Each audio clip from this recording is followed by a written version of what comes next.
Nous serons accompagnés aujourd'hui par Laura Auffrère qui a bien voulu accepter de réaliser ce webinaire, quatrième de la série que nous avons ouvert depuis maintenant décembre dernier, décembre 2018, où nous avions eu un premier séminaire sur les questions droit culturel et utilité sociale, puis un deuxième en lien avec le Mouvement pour l'économie solidaire et Bruno Lanier qui nous avait fait le plaisir de nous le présenter sur droit culturel et démarche de progrès.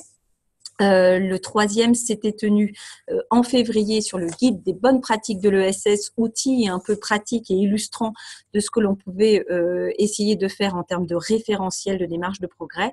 Et enfin, voilà, nous allons plus particulièrement aujourd'hui nous dédier à cette question et cet enjeu que nous avons croisé à de multiples reprises dans nos travaux sur les communs et la manière dont on peut penser la question des droits culturels et des communs.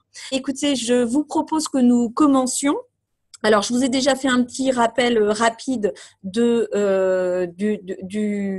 cycle de webinaires dans lequel nous sommes. Donc, comme je vous le disais, Laura Auffrère, qui est doctorante en sciences de gestion et également, par ailleurs, membre du comité de coordination du RIPES Europe, donc sur les questions d'économie sociale et solidaire, est avec nous pour cette heure et demie de présentation. Et on va revenir sur l'histoire de la notion des communs, aussi bien en termes de mouvement que de principes politiques, et essayer justement d'interroger ensemble les enjeux politiques, économiques et sociaux qui sous-tendent ce concept et de voir son articulation avec le référentiel des droits culturels, sur les droits culturels. Très bien, merci Patricia, bonjour à tous. Ce que je vais essayer de vous présenter aujourd'hui, c'est à la fois un rapide retour historique et finalement pour essayer finalement de mettre un peu en perspective la dynamique contemporaine qu'on voit dans le mouvement des communs, tant au niveau français, européen qu'au niveau international. Je vous présenterai la figure centrale d'Elinor Ostrom, qui est la personne finalement qui a remis au jour et qui a approfondi et affiné la théorie des communs, mais qui a aussi remis au devant de la scène un certain nombre de pratiques de mobilisation et de militance. Je tenterai de vous faire un éclairage un peu plus particulier sur les communs urbains et les communs culturels, qui à la fois ont des traits communs et qui font l'objet d'une mobilisation citoyenne particulièrement forte.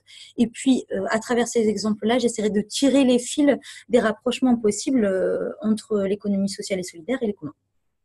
Très bien, un beau programme donc pour cette heure qui vient. Alors juste 2-3 points de rappel pour ceux qui n'auraient pas suivi les épisodes précédents.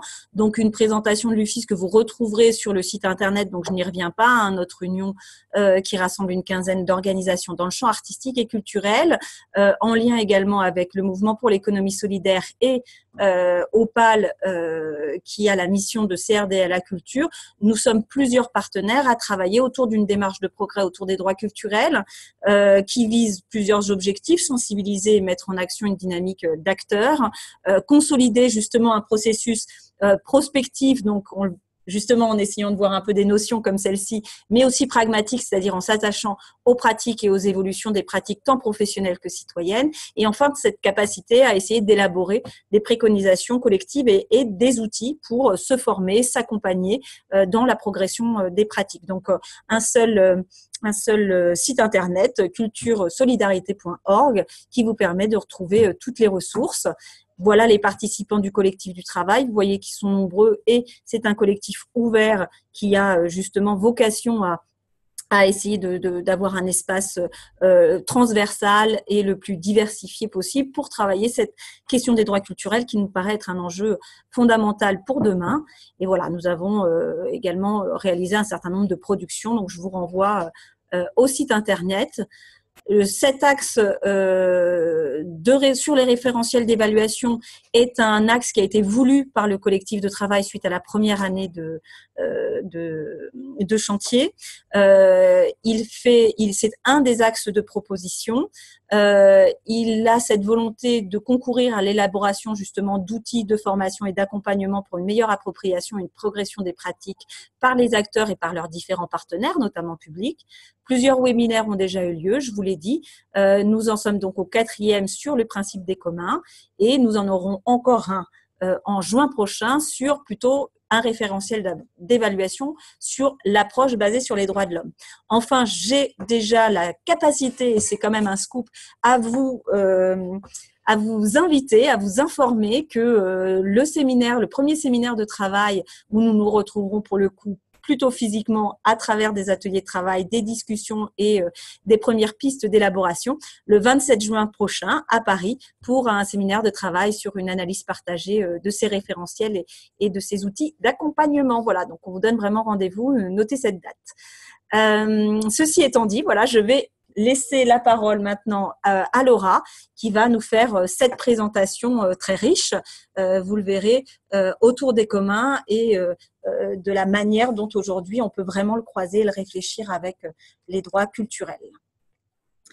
Est-ce que tu veux qu'on vous aborde le sondage ? Peut-être juste, oui, on vous fait passer d'abord un premier sondage pour que je me rende compte… un petit peu de votre connaissance première autour des communs. Donc, on vous propose un tout petit sondage. Voilà, je le lance. Vous allez normalement le voir s'afficher sur votre écran et donc, on vous propose une question qui est très simple. Connaissez-vous le référentiel des communs ? Non, pas du tout. Peut-être en avez-vous déjà entendu parler, mais sans savoir exactement ce que cela recouvre. Vous avez peut-être déjà lu des informations sur les communs. Enfin, vous avez peut-être même déjà tenté de penser vos pratiques en fonction de ce référentiel des communs. Donc, voilà, pour voir un petit peu quelle est votre première appropriation ou appréhension des communs.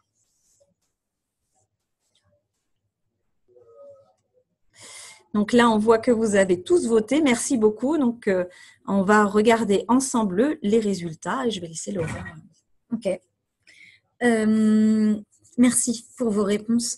Alors, comme vous avez déjà lu des informations sur les communs, je vais essayer, j'espère en tout cas que ce que je vous présenterai peut permettre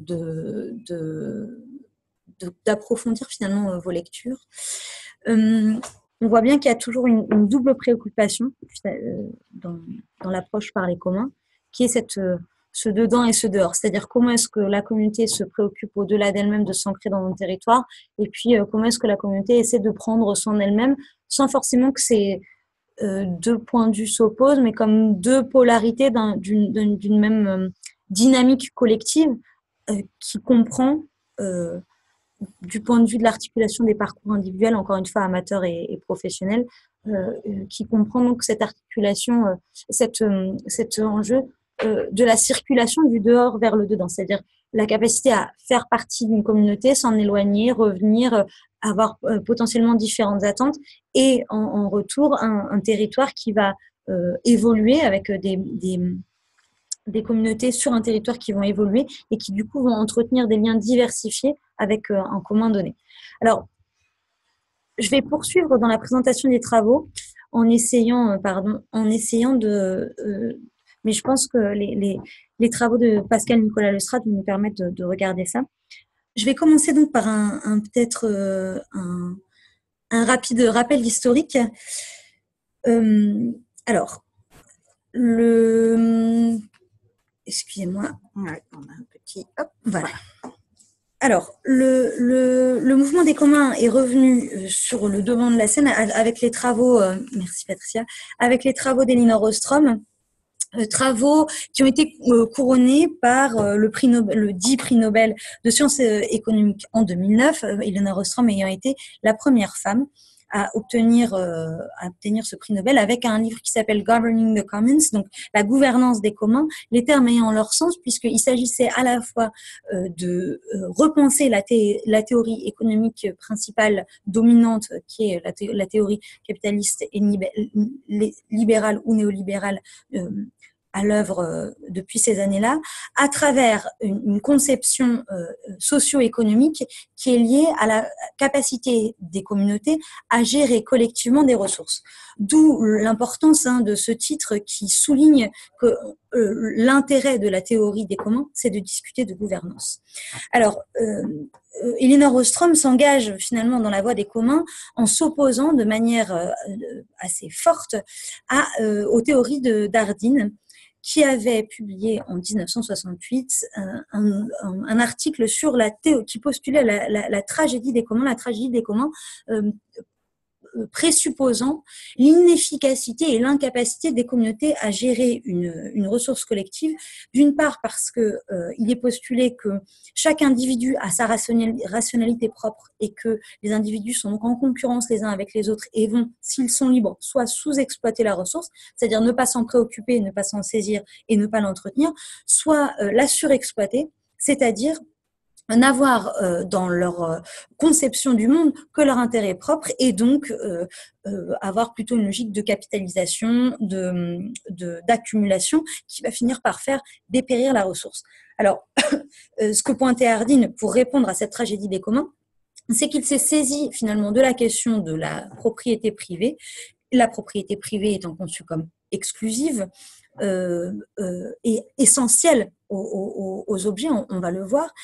L'idée étant que du coup, cette propriété soit l'outil de responsabilisation des personnes. Et par conséquent, Hardin fait partie de ceux qui ont placé au cœur de la théorie économique capitaliste, et notamment libérale et néolibérale, comme centré, il s'opère un pivot théorique qui met la théorie de la propriété intellectuelle, privée au centre. Alors, ça va avoir un certain nombre de conséquences puisque en réalité on s'ancre dans un mouvement assez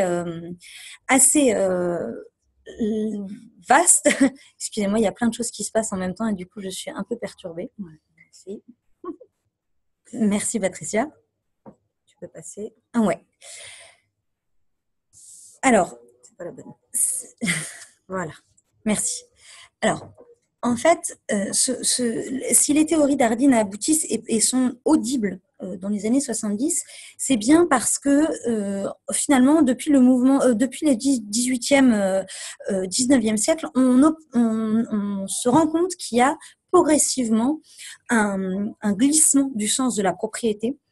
Depuis les communaux qui sous-entendaient, alors il y avait bien de la propriété, mais il était admis dans les usages l'existence de communaux, c'est-à-dire des espaces qui étaient régulés et une interprétation de la propriété qui était centrée sur les usages. Des usages qui pouvaient être collectifs, c'est-à-dire que le système des communaux était une forme d'interprétation et d'articulation d'une diversité d'usages liés à une chose.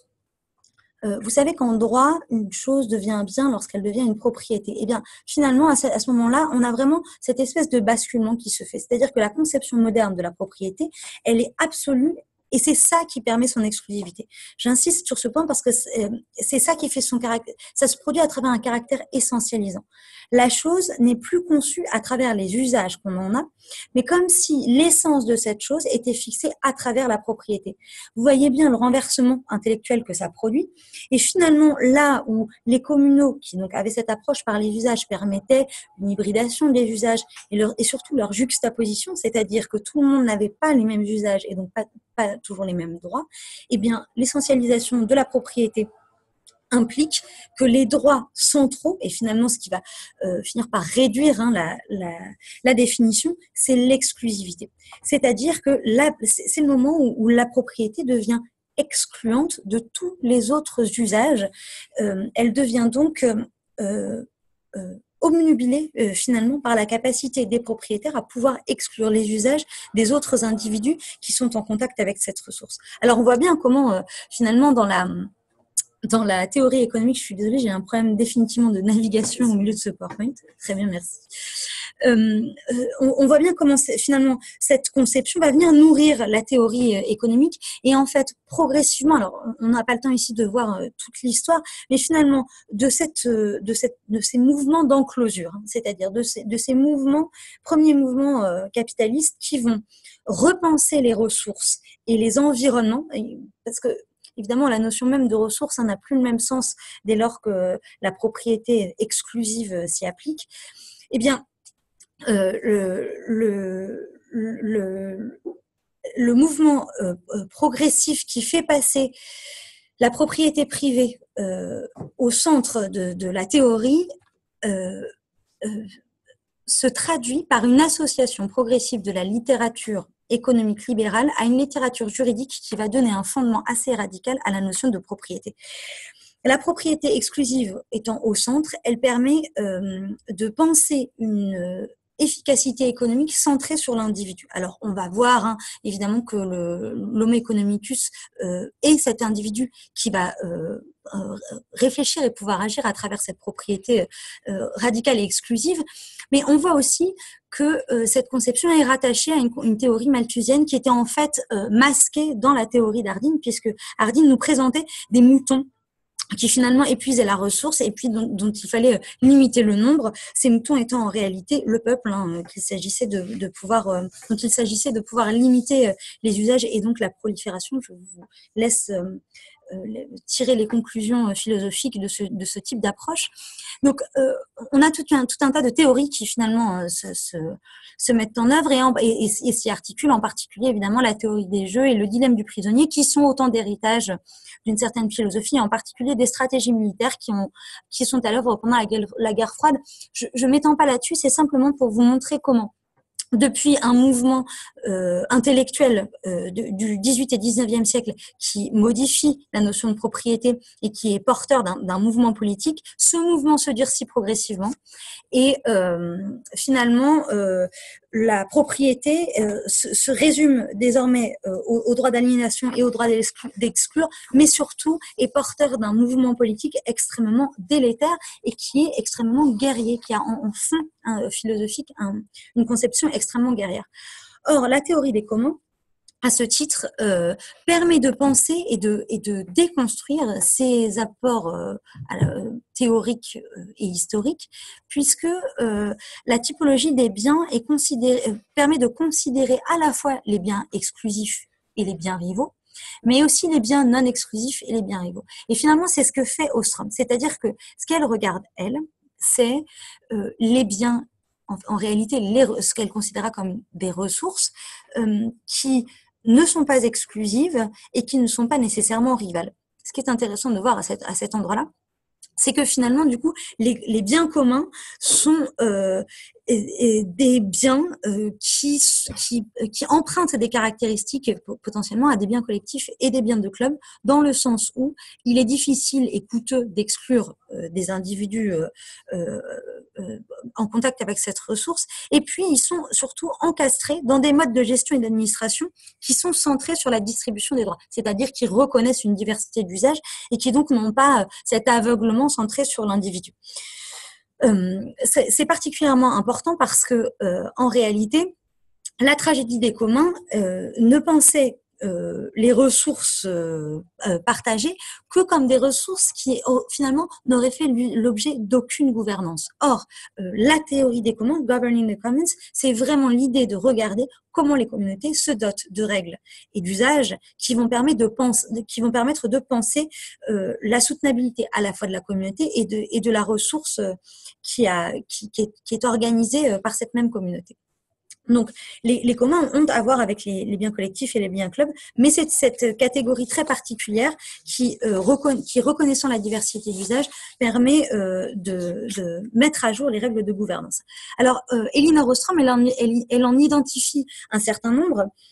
Elle identifie deux catégories, à vrai dire, de droits et d'usages. Un niveau supérieur et un niveau inférieur. Alors, le niveau inférieur est finalement le niveau le plus opérationnel, c'est-à-dire celui qui permet de distribuer les droits d'accès et les droits de prélèvement. Évidemment, Elinor Ostrom, au départ, elle était plutôt centrée sur des communs naturels, si bien qu'elle s'est beaucoup occupée des forêts, des pêcheries, des fleuves, des versants de certaines collines. Donc, il y avait quelque chose dans cette approche où finalement la ressource était d'abord une ressource naturelle physique, donc on n'avait pas trop de difficultés à percevoir, et où finalement l'accès et le prélèvement étaient particulièrement importants parce que sont au cœur des considérations d'Elinor Ostrom, des considérations en réalité qui sont de l'ordre de l'environnement. Cette approche des communs du fait du soin qu'on souhaite apporter à la ressource est une approche environnementale, fondamentalement environnementale. Alors, on a donc ces droits d'accès et de prélèvement, mais pour organiser ces droits d'accès et de prélèvement, finalement, il y a un niveau supérieur qui s'ajoute. On a le niveau de gestion qui est celui qui permet de réguler les conditions d'utilisation, donc les conditions d'accès et de prélèvement. Donc là, on voit que ça correspond finalement à la figure du propriétaire sans droit d'aliénation. C'est là finalement que commence à émerger, vous voyez, on a l'utilisateur autorisé au droit d'accès au prélèvement, le détenteur des droits d'usage et de gestion, qui commence à rentrer dans une forme de gouvernance. Et puis après, on a le propriétaire sans droit d'aliénation qui, lui, peut exclure, mais qui ne peut pas aliéner le bien, c'est-à-dire qu'il ne peut pas exclure tous les usages et qui ne peut surtout pas décider de le vendre ou de le céder entièrement ou partiellement. Donc, on voit bien les différents degrés de rapport qu'on peut avoir à la ressource et qui impliquent finalement différentes figures de gestionnaires. On voit là se dégager différents gestionnaire de la ressource. Et il me semble que c'est particulièrement important de vous le souligner parce que finalement, on verra que dans les espaces et vis-à-vis des biens artistiques et culturels, on voit très bien comment ces figures peuvent se retrouver dans des espaces de gestion plus ou moins d'ailleurs conflictuel. Alors, ce premier tournant, donc, apporté par Elinor Ostrom, il est centré sur la question de la propriété. Mais donc, le second tournant, c'est finalement l'enchâssement des règles de gouvernance dans des modèles d'organisation sociale. Donc là, c'est vraiment cette dimension anthropologique et du droit et des règles, puisque les règles fondent le droit, et Elinor Ostrom insiste beaucoup là-dessus, qui me paraît particulièrement intéressant parce qu'il s'agit bien, tant du point de vue de la propriété, de dénaturaliser cette approche, que du point de vue du droit, de reprendre en compte la façon dont le respect des droits par les différentes parties prenantes, eh bien, c'est une construction sociale qui permet l'entretien et la reproduction de la communauté en particulier. Les droits que je vous ai présentés comme étant indépendants des uns des autres peuvent évidemment être cumulés, si bien que ces articulations et ces cumuls permettent de forger par les communautés des modèles d'organisation sociale qui créent des codépendances. Ça, c'est particulièrement important puisqu'on n'a plus du tout cette figure de l'homo economicus qui ne penserait sa survivance que par rapport à lui-même. Là, les codépendances sont assumées et orchestrées dans un système social. Et puis, on a un système de droits qui, se répondant les uns les autres, renvoie à une éthique du care dans la mesure où cette codépendance implique un dialogue entre les différentes parties prenantes et un soin qui est apporté au lien qui unit les différentes parties prenantes réunies autour de la ressource. On voit à quel point cela nous éloigne des considérations libérales et néolibérales qui pensent l'individu vis-à-vis d'un bien qui serait comme ça extrait du monde à travers le droit et qui ne penserait l'établissement de règles que par rapport à l'individu. Alors, Elinor Ostrom, je passe assez vite là-dessus parce que finalement, ce sont des approches assez formelles dont on peut tirer les conséquences finalement dans la pratique et il me semble que c'est ce qu'il y a de plus intéressant.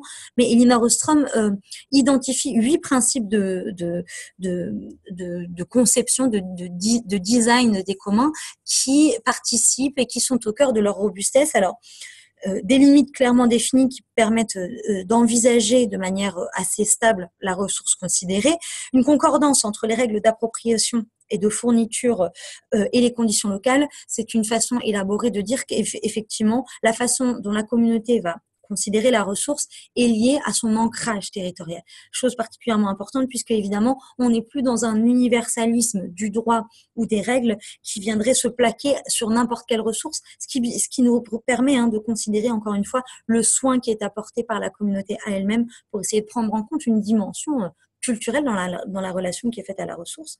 Des dispositifs de choix collectifs où là, bon, c'est plutôt l'approche classique par la gouvernance et puis alors, des mécanismes de surveillance interne, évidemment avec des systèmes potentiels de sanctions, mais encore une fois, on voit que parce qu'il y a cet ancrage local, cette conception de la sanction et de la surveillance, en tout cas de l'attention qui est portée par la communauté au respect des revêt également une dimension culturelle.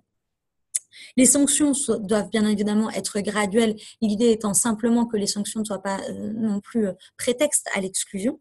Et puis, et ça c'est quelque chose qui est particulièrement important, des mécanismes de résolution des conflits, c'est-à-dire qu'on voit bien encore qu'il s'agit de participer aux soins apportés par la communauté à elle-même, c'est-à-dire que le mécanisme de résolution des conflits doit permettre à la communauté de ne pas se désagréger lorsque conflit il y a.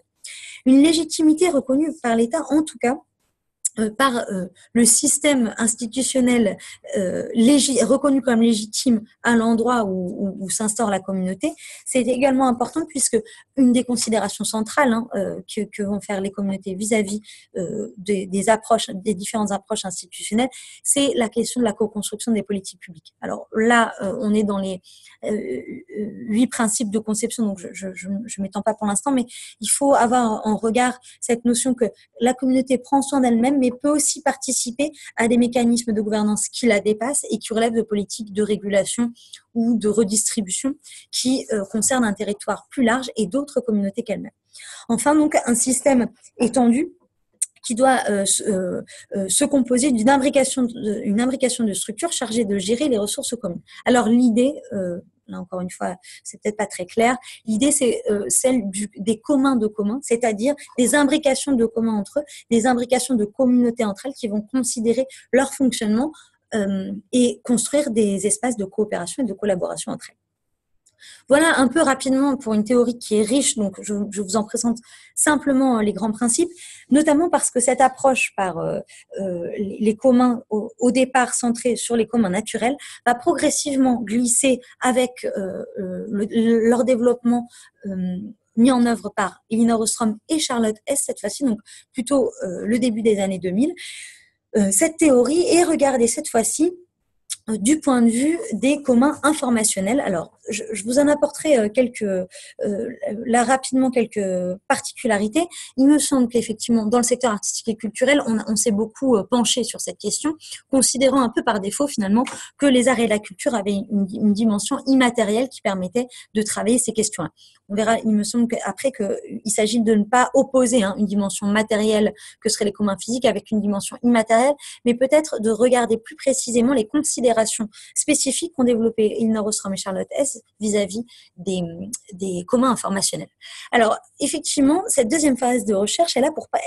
Je pense qu'il faut rappeler un petit peu le contexte, c'est-à-dire que sont organisés des workshops avec une série de chercheurs et est assumée une dimension pluridisciplinaire extrêmement forte. On a des juristes, des gestionnaires, des économistes, des anthropologues, etc., des praticiens également.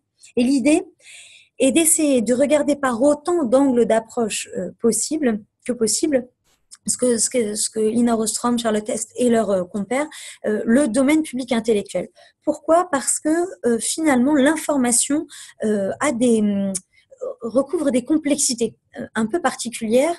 D'une part, l'information doit prendre en compte ou doit être prise en compte quand on regarde l'information comme un commun, une très grande diversité d'intérêts divergents. Ceux qui la produisent, ceux qui la font circuler et ceux qui souhaitent en avoir accès peuvent être situés dans le champ social à plein d'endroits différents. On y reviendra. Et puis, on a du mal, dans un contexte notamment marqué par le développement du numérique, à comprendre finalement les dispositifs techniques qui ont permis une circulation de l'information beaucoup plus importante que ce qu'on avait pu voir avant. Alors, la complexité, elle vient donc à la fois des dispositifs techniques dans lesquels sont enchâssées l'information, donc là, on a bien quand même une question de la matérialité assez forte, et puis en même temps, un développement en fait des usages numériques qui fait que les différents intérêts, parfois divergents, vont s'exprimer à travers des communautés qui, elles, sont plus difficiles à identifier. Donc, la complexité, elle vient essentiellement de là. Ça parle déjà beaucoup du monde dans lequel on évolue encore aujourd'hui. Et finalement, les échelles de gestion doivent être pensées du local au global, puisqu'on a depuis l'utilisateur individuel puis son terminal personnel, c'est-à-dire son ordinateur individuel ou son téléphone portable, jusqu'aux très grosses infrastructures, on va le voir, de stockage, de distribution, etc. Je reviens simplement sur les deux derniers points qui sont soulignés dans cette slide. Le manque de précision concernant la nature de la ressource informationnelle qui fait l'objet de l'étude, c'est particulièrement intéressant parce qu'il s'agit de pointer la façon dont un certain nombre d'information exigent d'être qualifiés pour comprendre comment les situer dans un paysage intellectuel. On voit bien aujourd'hui, à l'heure des fake news, comme il est compliqué de savoir si on traite les fake news comme une ressource ou comme une non-ressource, mais qu'il s'agirait quand même de gérer collectivement. Certains appellent ça les communs négatifs, c'est-à-dire de considérer des ressources qu'on ne devrait pas considérer comme ressources. En tout cas, des espaces, des matières, des considérations sur un certain nombre d'informations ou de faits. Certains considèrent par exemple les communs négatifs comme la puissance nucléaire, comme quelque chose dont on sait qu'elle existe, mais qu'on ne souhaite pas utiliser comme ressource. Et pour ce faire, il faut la gérer en commun. Donc on voit bien que cette théorie des communs, elle traverse finalement non pas le paysage intellectuel du point de vue d'une gestion qui serait essentialisante au même titre que serait la propriété intellectuelle, mais c'est bien l'idée d'une posture intellectuelle qui vient interroger les règles de gouvernance au regard des règles de vivre ensemble. Donc il y a cette correspondance très forte qu'il y a dans la façon dont on construit les communautés. Et c'est pourquoi Elinor Ostrom et Charlotte Hess insistent autant sur les bouleversements profonds qui sont apportés par les communautés, par les technologies numériques, puisque des communautés nouvelles se forgent avec de nouveaux usages, et puis d'autres sont bouleversées, l'industrie en particulier, l'industrie du disque qui a fait beaucoup de bruit. Notamment, mais aussi et qui va considérer finalement un certain nombre de pratiques amateurs ou de pratiques pirates comme délétères, et puis de l'autre côté, la formation de communautés qui, elles, estiment, renvoient à l'industrie les excès de leur idéologie propriétaire et qui, à ce titre, vont construire de nouveaux espaces dont elles estiment que ça participe au vivre ensemble parce que les œuvres artistiques et culturelles peuvent circuler plus rapidement. J'y reviendrai, mais il me semble que ces notions, ces phénomènes émergent déjà rapidement. Alors, je passe très rapidement sur cette slide, mais il est simplement pour souligner que Elinor Ostrom et Charlotte Hess nous invitent à un peu de prudence du fait de ces différentes complexités lorsque on s'intéresse aux communs informationnels qui finalement sont cette grande catégorie dans laquelle on va retrouver les communs culturels. Elles nous invitent effectivement à faire trois grandes distinctions. La première, celle de pouvoir identifier des artefacts, c'est-à-dire le signifiant, celui qui désigne, celui qui pointe vers l'information.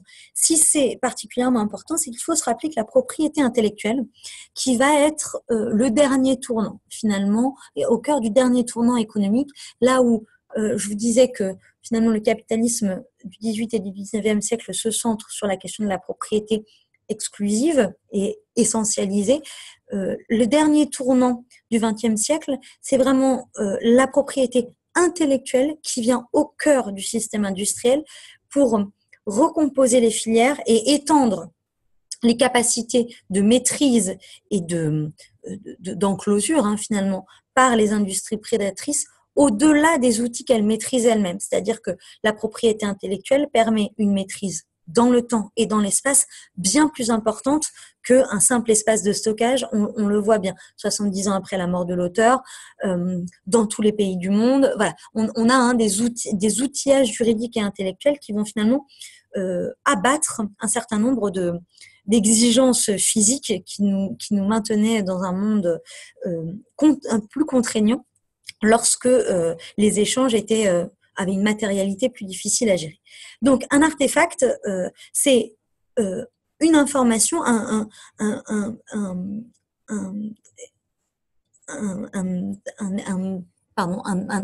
objet, finalement, qui est le réceptacle du contenu. Le contenu, lui, est ce qui est signifié. C'est-à-dire, c'est l'information qui n'est pas incarnée. Alors, c'est particulièrement important parce que si la propriété intellectuelle se centre sur la maîtrise de l'artefact, c'est-à-dire en fait ce que nous, on appellerait l'œuvre, le contenu, lui, ne peut jamais, sans incarnation, faire l'objet d'une protection par ni le droit d'auteur, ni la propriété intellectuelle en général, ni le copyright. On ne peut pas protéger une idée. C'est particulièrement important, vous le voyez bien, parce que du coup, le grand jeu, ça va être d'essayer d'étendre au maximum la définition de l'artefact pour que finalement les idées à venir soient intégrées. On voit bien, par exemple dans l'audiovisuel, combien les contrats vont essayer de protéger l'œuvre audiovisuelle, mais aussi d'essayer d'acquérir les droits par avance sur les suites de ces œuvres ou leur réinterprétation. De la même manière, dans un certain nombre de travaux d'écriture, l'interdiction des fanfictions va venir comme une espèce de tentative d'aller chercher les idées à venir et qui s'organisent, qui naissent dans un bain intellectuel, culturel et artistique donné, pour les prévenir ou les enchasser par avance dans un système de propriété intellectuelle. Voilà pour ces distinctions qui paraissent assez claires, mais qui ont des conséquences fortes sur la façon dont on va négocier et discuter les communautés et les usages vis-à-vis de ces communs. Et puis, les infrastructures qui, elles, ont vocation à stocker les artefacts et qui vont permettre de distribuer la ressource, en l'occurrence les artefacts et les contenus. Alors, c'est particulièrement important puisqu'effectivement, les révolutions numériques vont impliquer une disparition, ou en tout cas une sensation de disparition des capacités physiques limitées des anciennes infrastructures, en particulier, évidemment, les capacités de stockage. Un exemple assez facile pour comprendre à quel point finalement le monde s'est transformé, c'est celui des disquaires indépendants, dont on voit bien que leur capacité de stockage est limitée. Ils ont des petites boutiques, il faut qu'ils payent le pas de port. Et puis d'un seul coup, du point de vue de la distribution, ils sont face à des plateformes telles que Spotify ou Deezer, qui vont avoir des capacités de stockage quasiment illimitées. Donc il va y avoir ce qu'on appelle un back catalogue plus important que ce qui n'aurait jamais pu être possible s'il avait fallu que ces ressources soient stockées à proprement parler. Alors, je passe assez rapidement sur ces différentes notions, mais on voit bien à quel point ça a une importance, puisque finalement, ces notions d'accès physique ou non physique sont au cœur des considérations des communs informationnels, en particulier dans un monde informatique où la ressource partagée est devenue presque non rivale. On peut avoir des dizaines de milliers de gens qui ont accès à la ressource en même temps, et puis elle est du coup cet accès il est presque considéré comme universel parce que la reproduction des outils d'accès est également rendue extrêmement facile. Mais il y a une seconde partie de considération qui est vraiment à prendre en compte, c'est que avec le développement des outils d'accès, développe aussi les outils de participation, et donc le développement des communautés d'usage, elle se fait certes par la réception, mais elle se fait aussi par la pratique, et on voit apparaître des droits de réutilisation, d'addition, en particulier pour des ressources informationnelles. Alors évidemment, l'exemple classique c'est Wikipédia, mais on voit bien que du coup, les règles de gouvernance vont avoir des préoccupations très, très spécifiques, et en particulier la question de l'intégrité et de la qualité de l'information, son maintien par la communauté elle-même. C'est pas la même chose lorsqu'on se prête une encyclopédie déjà écrite que lorsqu'on l'écrit tous ensemble. Dans ce cadre-là, les droits culturels, c'est-à-dire si on comprend les droits culturels comme un droit de participation à la vie culturelle, doivent être pensés du point de vue des communs comme permettant une approche qui considère la gouvernance non pas comme la simple gestion d'une ressource qui s'est forgée en amont de la communauté, mais bien comme des considérations vis-à-vis des capacités de participation de chacun au commun, participation à la production artistique et culturelle, donc à travers les usages, la passation des savoirs et des savoir-faire, et puis en deuxième instance, l'utilisation des ressources produites et l'utilisation du patrimoine culturel qui permet de se saisir de ces ressources. On voit là qu'en réalité, quand on parle de ressources sans S d'une communauté, en réalité, c'est quand même plus complexe que ça, et en particulier du point de vue informationnel. Alors, je vous passe un peu... Merci Patricia. Alors, la caractéristique donc, des communs de la connaissance, tels que pointés par Elinor Ostrom et Charlotte Hess, c'est que parce que des communautés nouvelles se développent, des communautés d'usage, en particulier amateurs, un certain nombre de dérogations aux droits de propriété intellectuelle classique avec effectivement du piratage, etc. L'industrie est tout de suite restée finalement sur ses positions et a durci ses positions. C'est à ce moment-là, quand on voit la souris de Walt Disney qui s'élève dans le domaine public, on étend le droit d'auteur à 70 ans au-delà de la mort de l'auteur, etc., etc. En fait, ce qui se passe, c'est que l'industrie durcit ses positions, étend et approfondit tellement le droit de propriété intellectuelle que finalement les communautés d'usage se révoltent. Et les communs de la connaissance sont marqués par ce phénomène. Alors, Elinor Ostrom et Charlotte Hess sont en particulier marqués comme universitaires par une industrialisation de la production universitaire, dans le sens où les grands éditeurs des revues scientifiques vont commencer à avoir une mainmise absolument délétère, où l'accès à la ressource scientifique devient de plus en plus dangereux, et donc elle pointe du doigt l'urgence à la fois de maintenir et de développer la diffusion sociale et l'enrichissement des communs culturels et de connaissances, et elle se met en recherche finalement de régimes de propriété et de structures de gouvernance qui favorisent les usages. Alors, du point de vue artistique et culturel à proprement parler, on va voir beaucoup plus se développer les Creative Commons, dont vous avez sans doute déjà entendu parler, c'est-à-dire la capacité d'un collectif à essayer de se doter de règles de circulation et de production qui vont faciliter les usages du plus grand nombre. Et puis, dans le milieu universitaire, en fait, on a des collectifs qui vont commencer à se mobiliser pour revendiquer un droit d'accès et une gratuité au savoir scientifique. Il me semble que ça mérite d'être souligné parce que les batailles sont encore en route et font rage du point de vue en particulier de la circulation des savoirs scientifiques. On voit donc qu'au fur et à mesure, la définition des communs s'est étoffée. Alors, je cite deux définitions. La première, celle qui est extraite du dictionnaire des communs, par Benjamin Correa, Fabienne Orsi, Judith Rochefeld et Madame Cornu, des ensembles de ressources en accès partagé et collectivement gouvernés au moyen d'une structure de gouvernance assurant une distribution des droits et des obligations entre les participants au commun, qu'on appelle les commoners, et qui vise à l'exploitation ordonnée de la ressource permettant sa reproduction dans le long terme. La distinction avec les biens communs, c'est que les biens communs appellent par leur taille et par leur nature la mise en œuvre d'une gouvernance multiniveau. Alors on cite souvent l'air, un certain nombre de ressources comme ça, les océans, voilà, un certain nombre de ressources qui en réalité sont extrêmement difficiles à gérer parce que la mise en œuvre de structures de gouvernance clairement établies ne se produit pas en fait, ou se produit très difficilement. On voit bien que le droit existe, mais finalement pour gérer l'atmosphère, on a plus de mal à le mettre en œuvre. Alors, je vais peut-être passer un peu vite sur l'école italienne.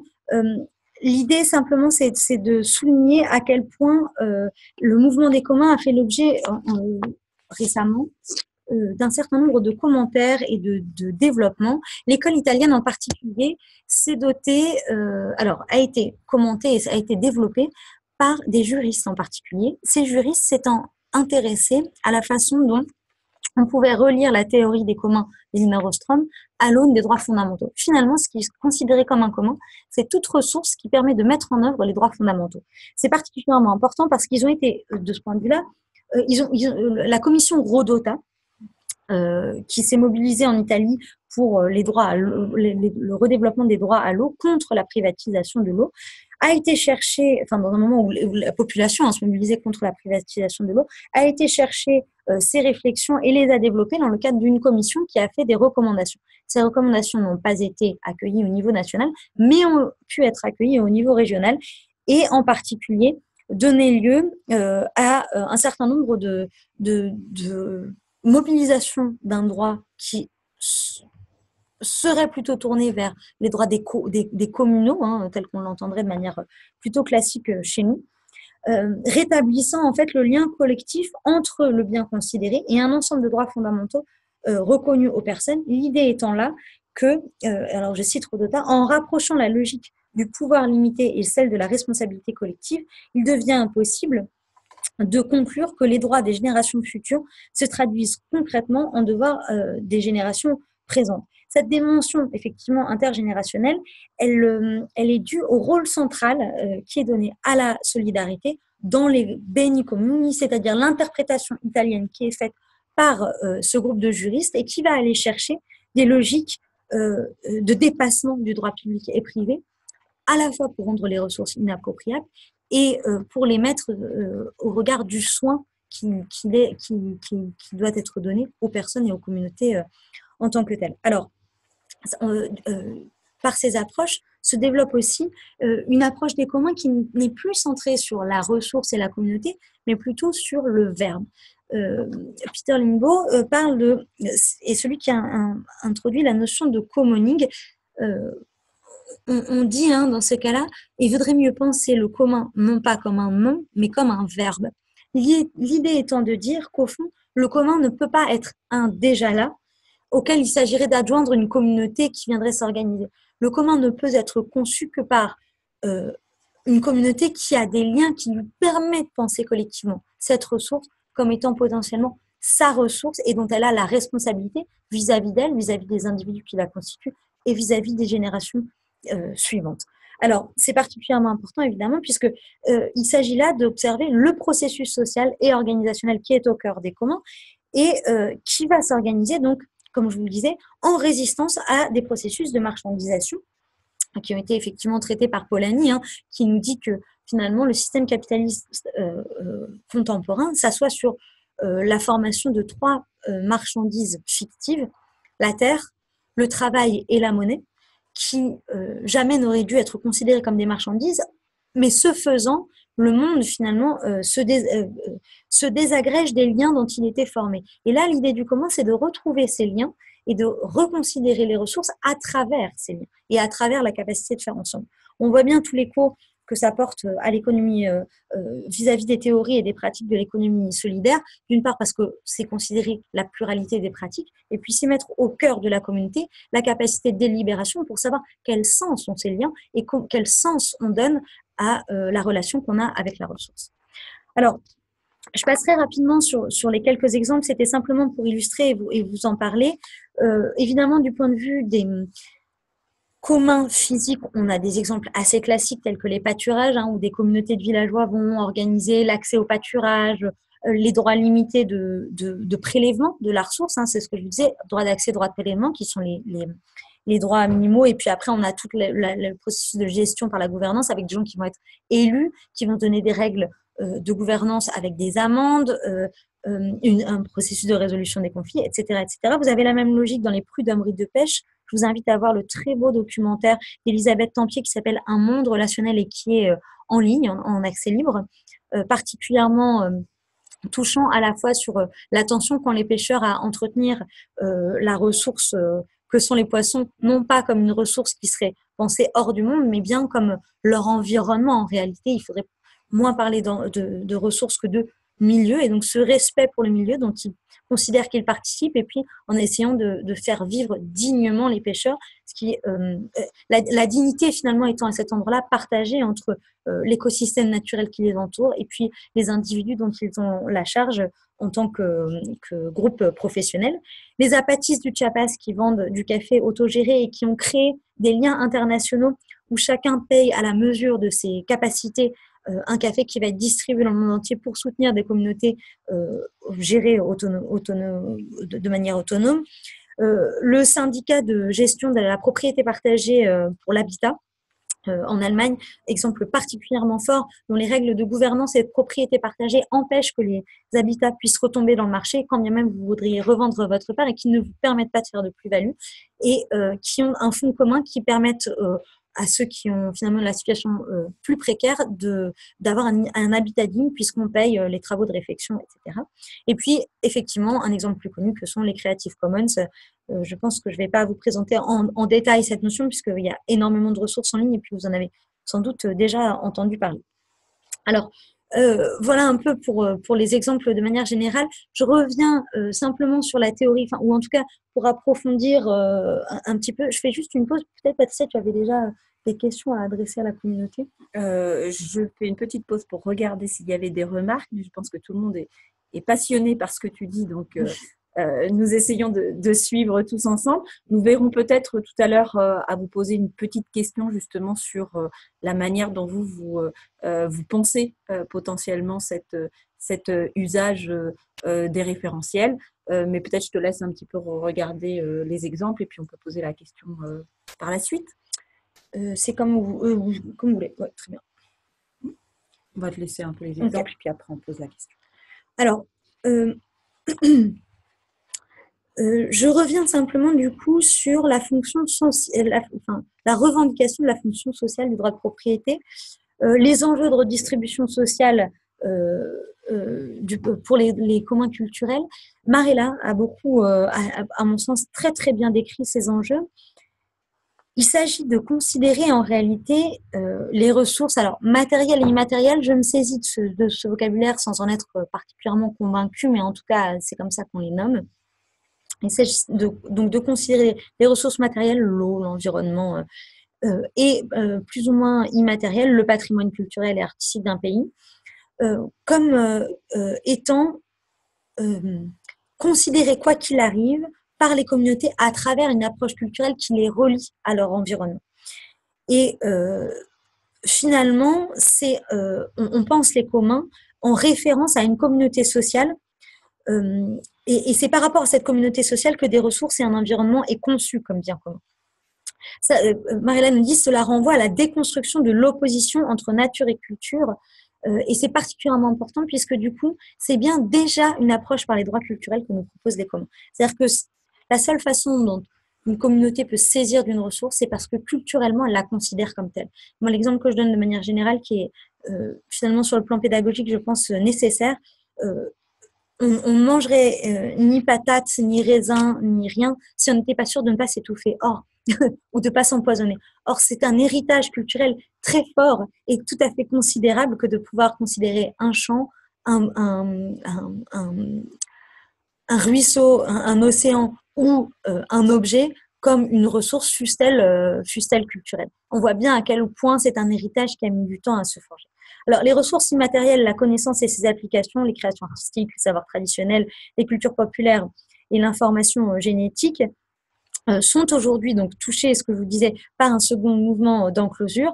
Et à ce titre, l'espace urbain est finalement devenu un espace élémentaire pour deux raisons. D'abord, parce que au final, une très grande partie de l'humanité vit désormais dans les espaces urbains, mais cet espace urbain est aussi pensé, vécu comme un espace de connectivité. Alors, j'approfondirai pas, mais Michel Lusseau a écrit ce très bel ouvrage sur les hyperlieux, c'est-à-dire que dans un espace urbain où les individus sont équipés avec des outils qui vont pouvoir faire advenir l'ailleurs à l'endroit où ils sont situés, ça permet de considérer finalement l'espace urbain est à l'intersection de tout un tas de considérations d'une diversité de parties prenantes.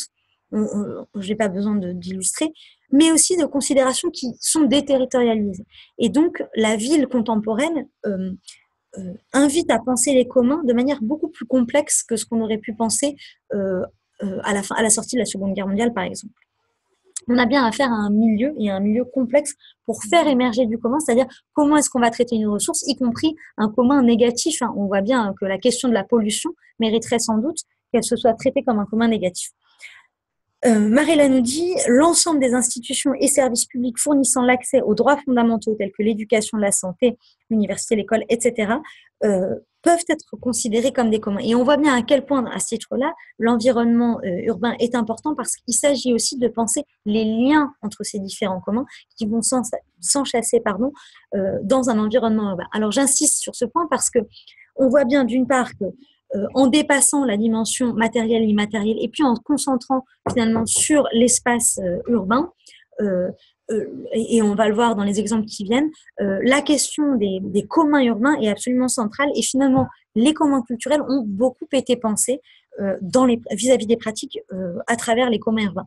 Pourquoi ? Parce que c'est vrai qu'il y a des communautés en ligne. Alors, je ne reviens pas puisque, encore une fois, toute la première littérature sur les communs culturels est née plutôt du point de vue des Creative Commons, c'est-à-dire centrée sur la propriété intellectuelle repensée à l'aune de droits vraiment distribués avec des auteurs, amateurs ou professionnels, qui avaient pour volonté de faire circuler plus facilement leurs œuvres et donc très clairement de ne pas se laisser aller à un excès d'idéologie propriétaire centrée sur l'œuvre artistique.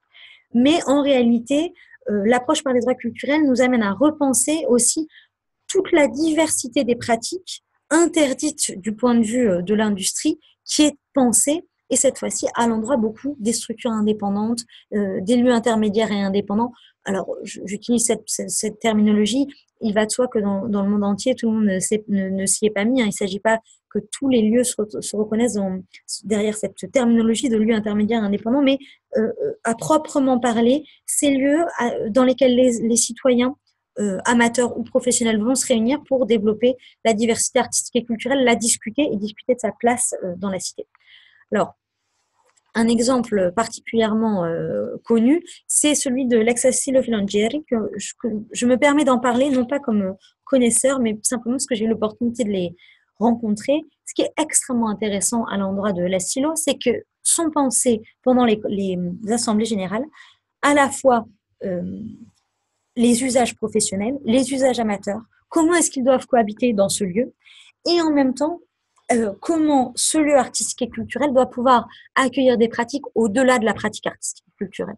Donc on voit bien que le commun, ça invite, et en particulier le commun culturel, invite à penser une pluridisciplinarité, à envisager les questions professionnelles au-delà du métier exclusivement et de la sphère professionnelle conçue comme exclusive. On voit bien là que quand on parlait de diversité des usages et de diversité des droits d'usage, il y a des tensions potentielles et des communautés qui doivent se réunir pour discuter qui va avoir physiquement la place et qui va avoir le droit de revendiquer sa légitimité à avoir accès aux salles de production, aux salles de répétition et aux salles de monstration. C'est ce que fait l'ex-asilo Filangieri avec une très grande pugnacité depuis longtemps maintenant, puisqu'ils ont ouvert à peu près le 2 mars 2012 d'ailleurs.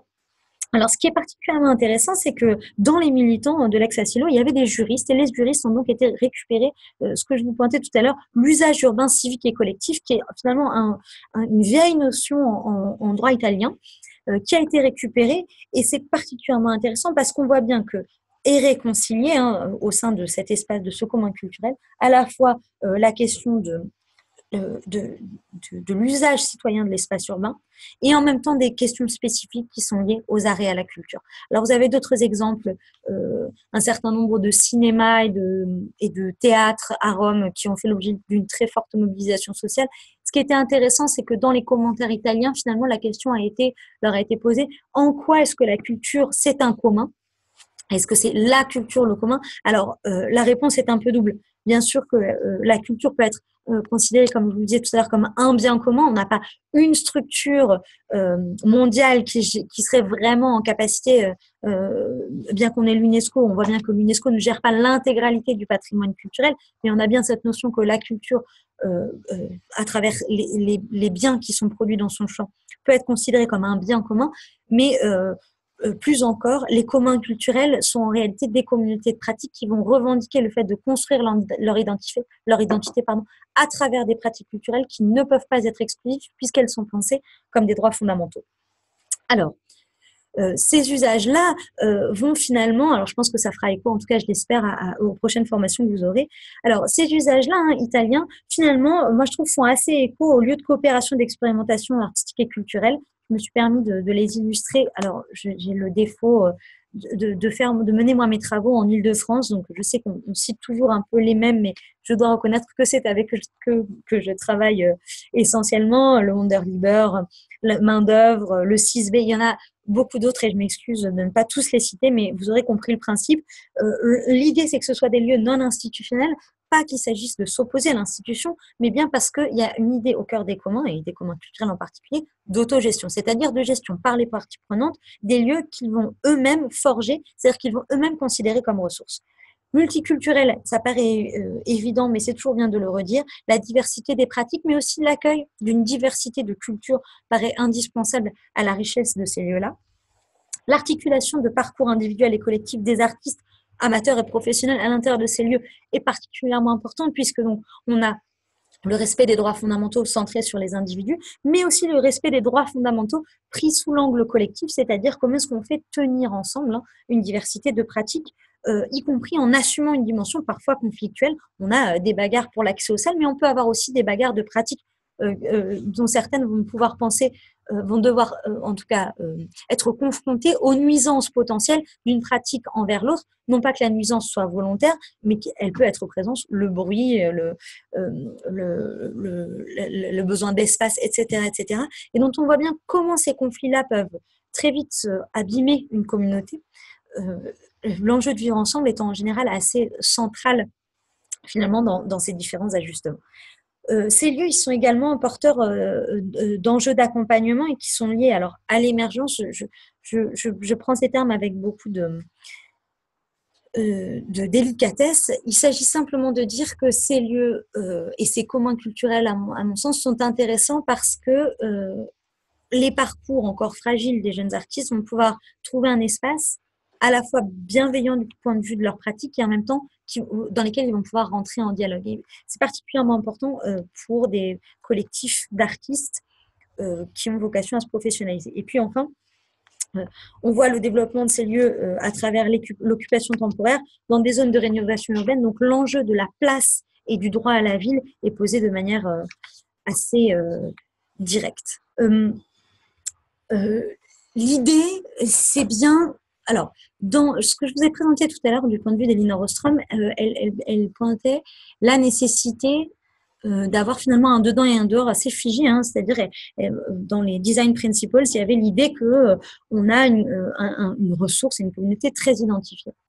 En réalité, moi, je suis pas certaine qu'il faille le prendre peut-être à ce point-là au pied de la lettre et je n'en suis pas certaine d'une part parce que la littérature académique a déjà commencé à montrer que c'était beaucoup plus compliqué que ça et puis parce qu'on voit bien que du dehors et du dedans comme ça, alors il y a les biens clubs que je vous ai présentés tout à l'heure dont on voit ils peuvent être exclusifs.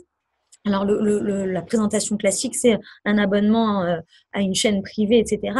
Ok, on peut avoir différentes personnes qui ont accès en même temps, mais il est assez facile finalement d'exclure un certain nombre d'usagers. Bon, là, on a une communauté figée.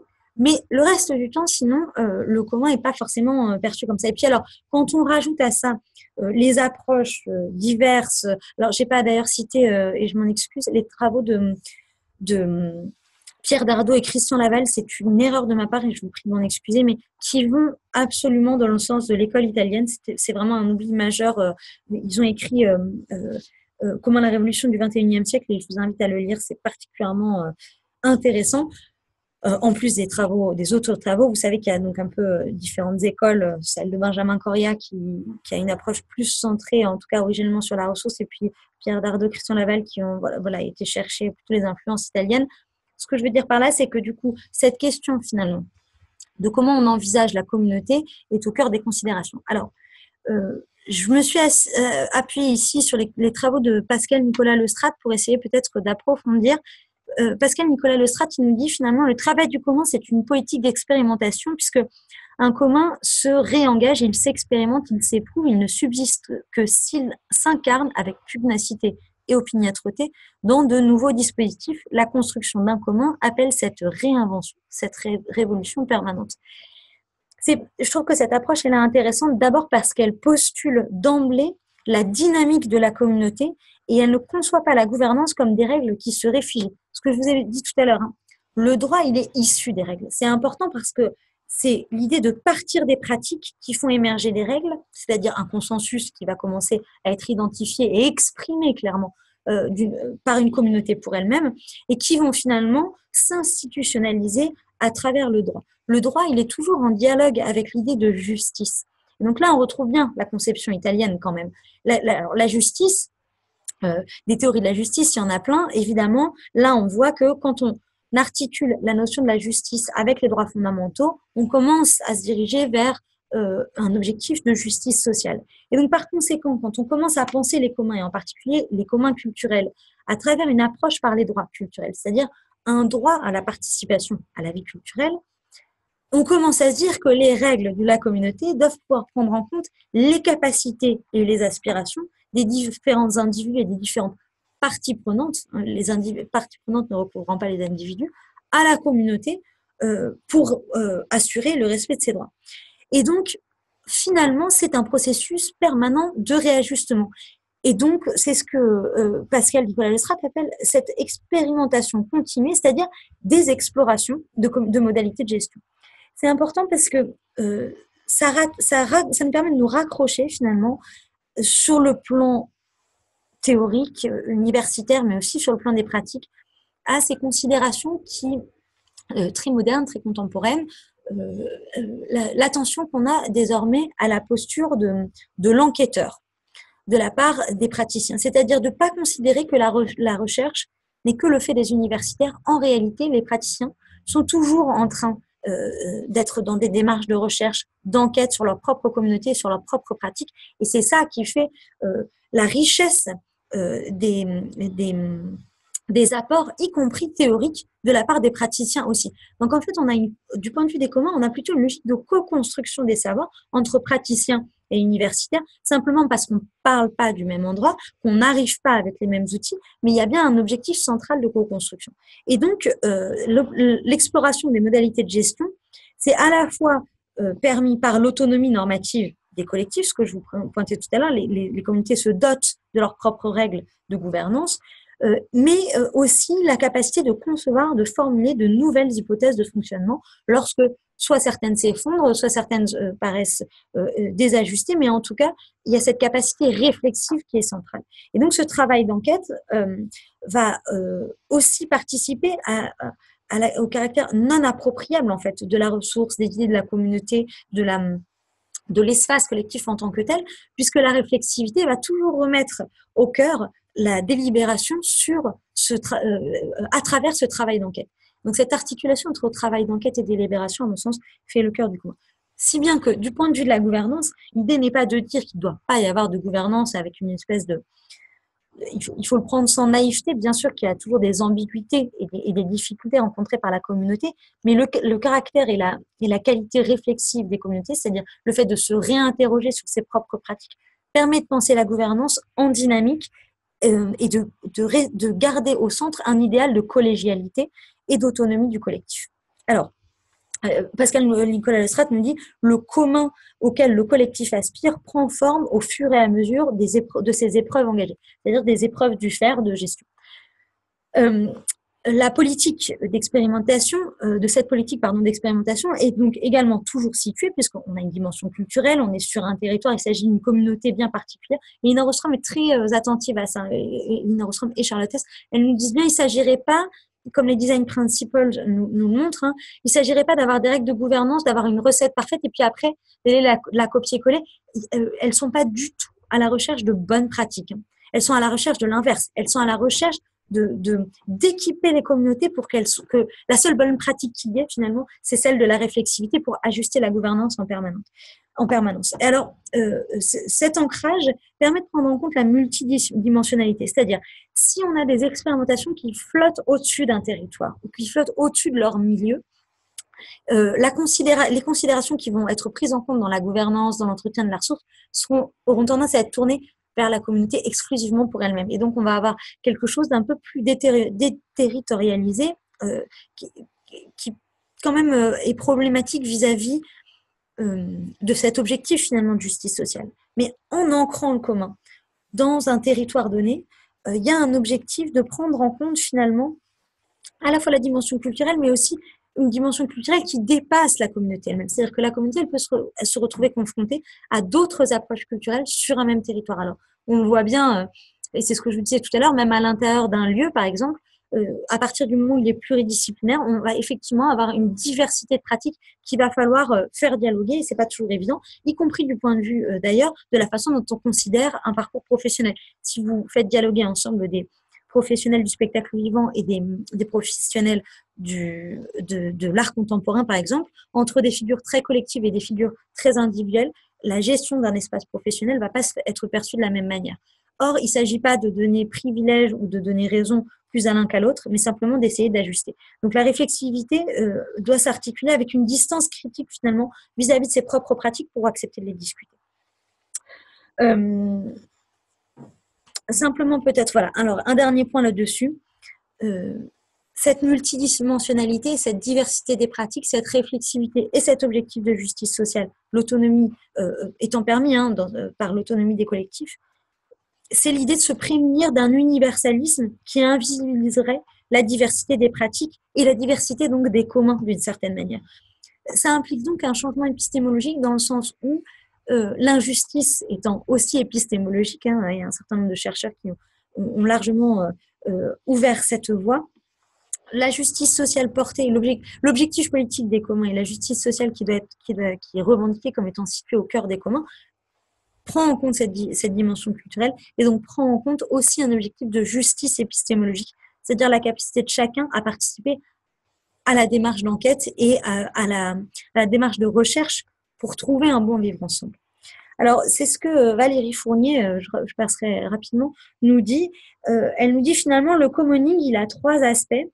Il a la faculté à s'organiser en commun, organizing in common, s'organiser pour le commun, et puis l'organisation du commun en tant que tel. C'est-à-dire qu'on a à la fois une communauté qui s'organise pour elle-même, en elle-même, par elle-même, et puis l'objectif qui dépasse la communauté elle-même, c'est-à-dire de fabriquer du commun, qui finalement n'est pas la somme d'une ressource et d'une communauté, mais qui ajoute cette dimension politique et d'objectif de justice sociale.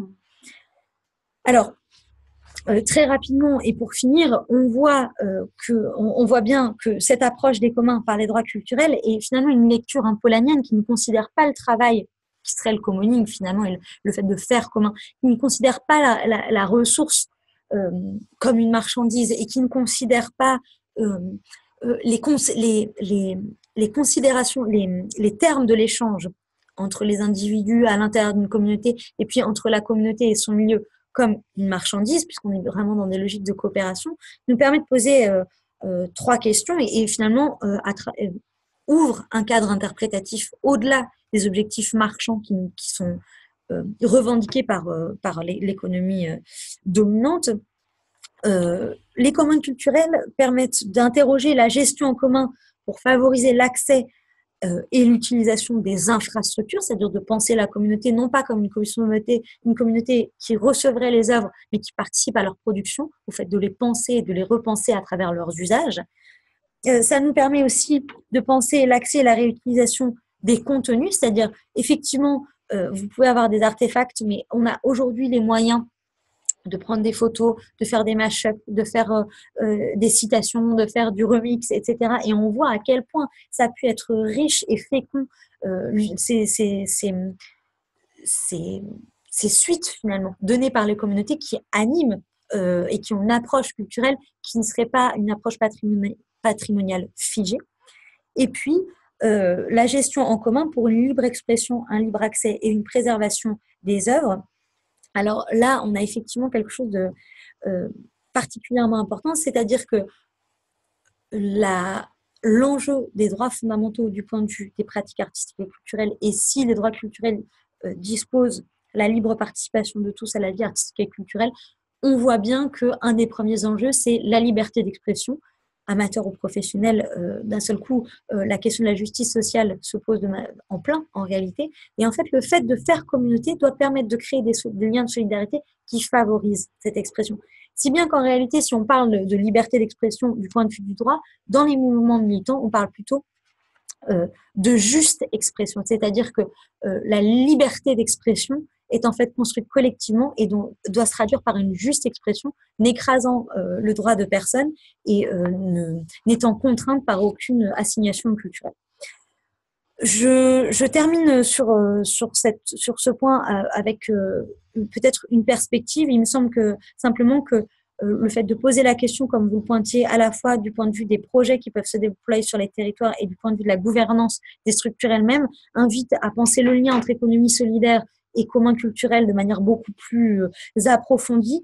D'abord parce que Karl Polanyi, qui est donc un des penseurs centraux dans l'économie solidaire, nous invite à penser le réencastrement de l'économie, c'est-à-dire l'économie comme un fait social, et les communs culturels peuvent très bien être lus à cet endroit-là, c'est-à-dire de penser nos échanges et nos transactions, non pas comme des marchandises, nos liens non pas comme des marchandises, mais bien comme des faits sociaux à discuter, à rediscuter, et sur lesquels les praticiens eux-mêmes peuvent mener l'enquête pour essayer de les organiser de la manière la plus juste qui soit, avec parfois des capacités d'échec, mais qui doivent, lorsqu'ils amènent au conflit, bénéficier d'espace pour régler ces conflits, au-delà d'une opposition violente.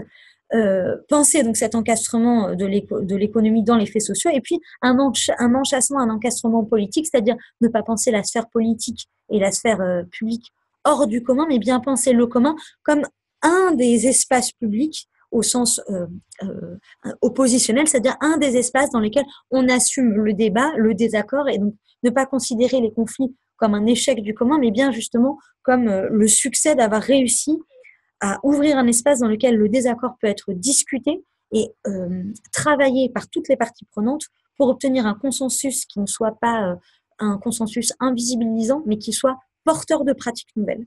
Je crois que c'est ça finalement ce qui nous permet de récupérer le sens substantif de l'économie comme un qualificatif ou comme un phénomène socio-économique. Voilà, je pense que je m'en arrêterai là. J'espère que c'était compréhensible et en tout cas, je vous remercie pour votre attention.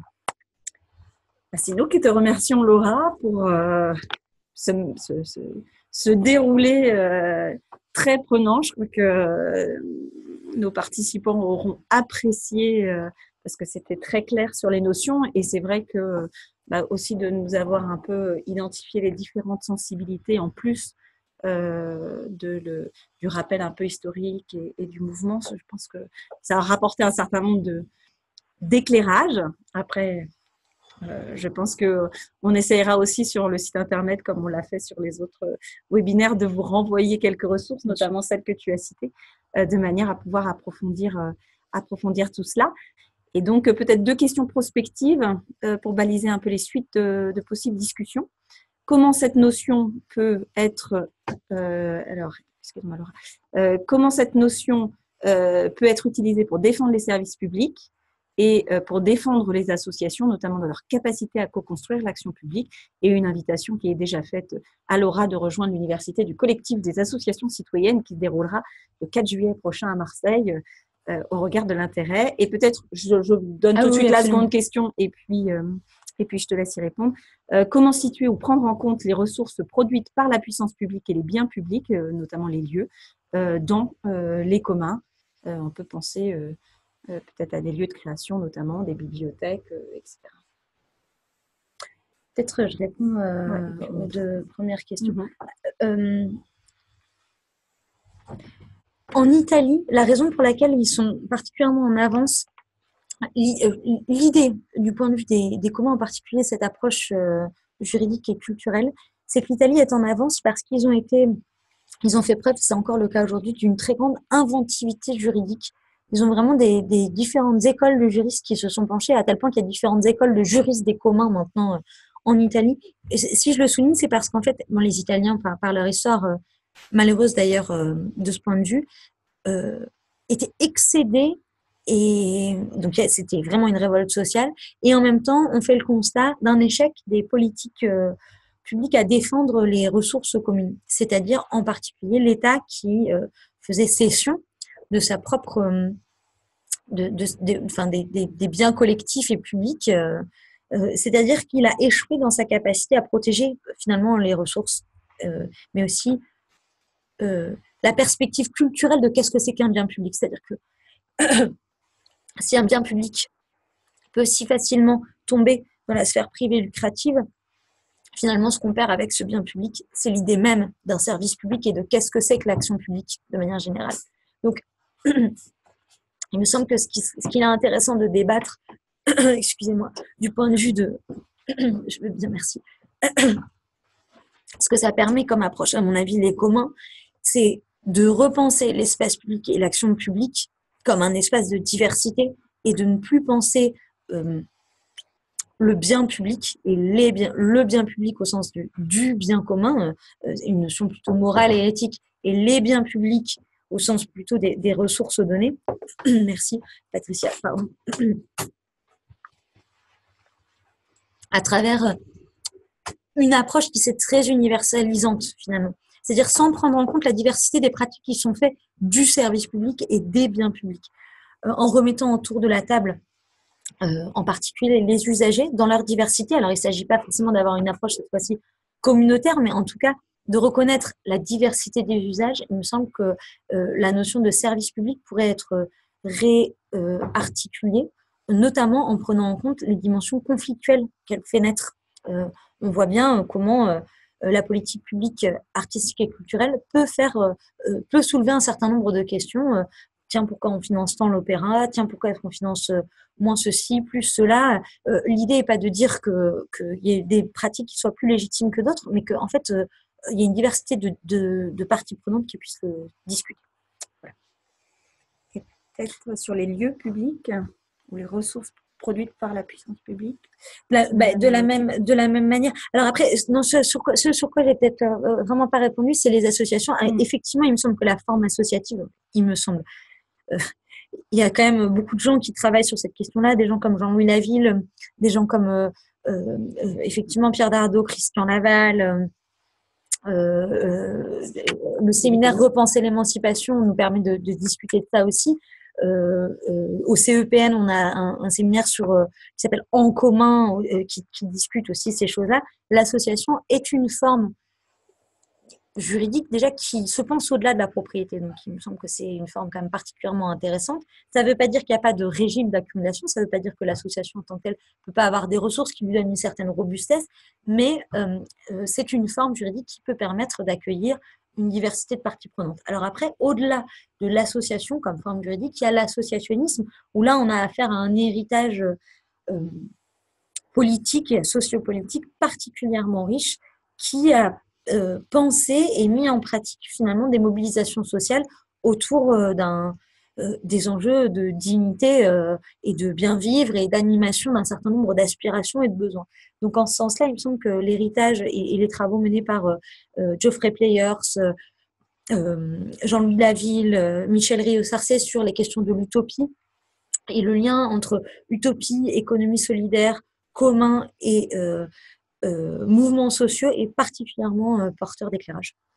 Moi, j'avais peut-être une dernière question, mais malheureusement, on va devoir aussi s'arrêter.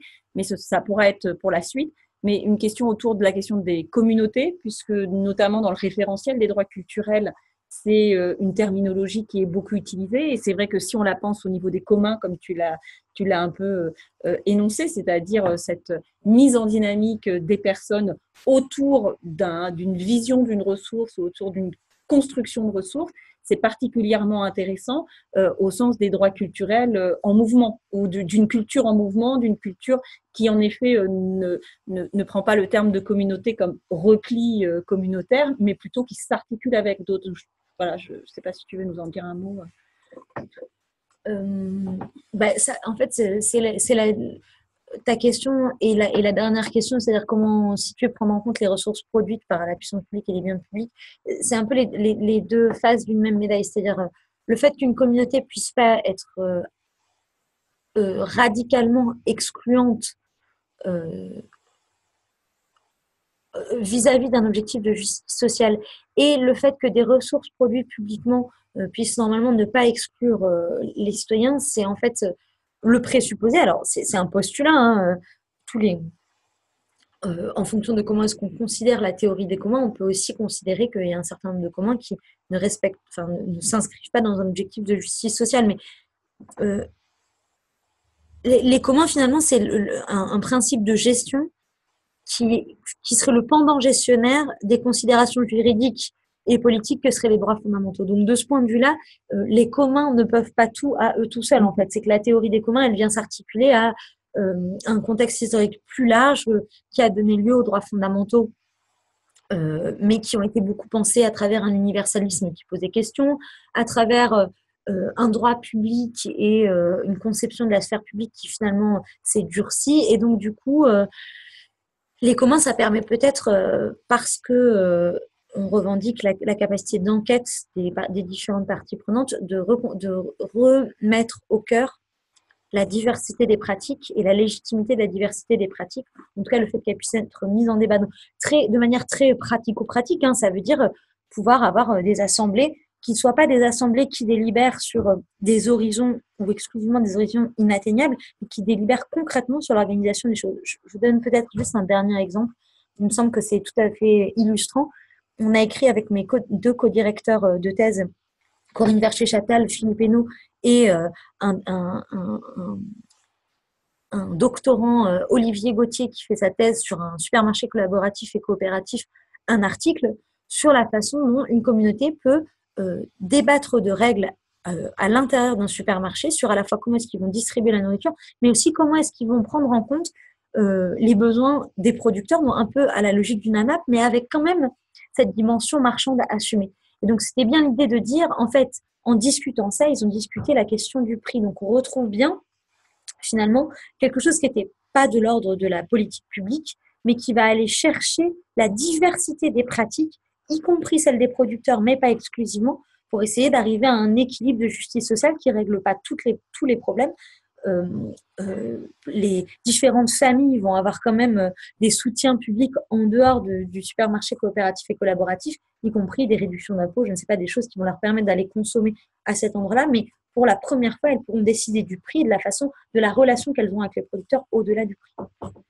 Merci beaucoup d'avoir prêté attention pendant ce temps de webinaire à cette présentation. Et je vous rappelle donc un prochain webinaire dont on vous donnera bientôt la date, sans doute fin juin, début juillet, sur une approche basée sur les droits de l'homme.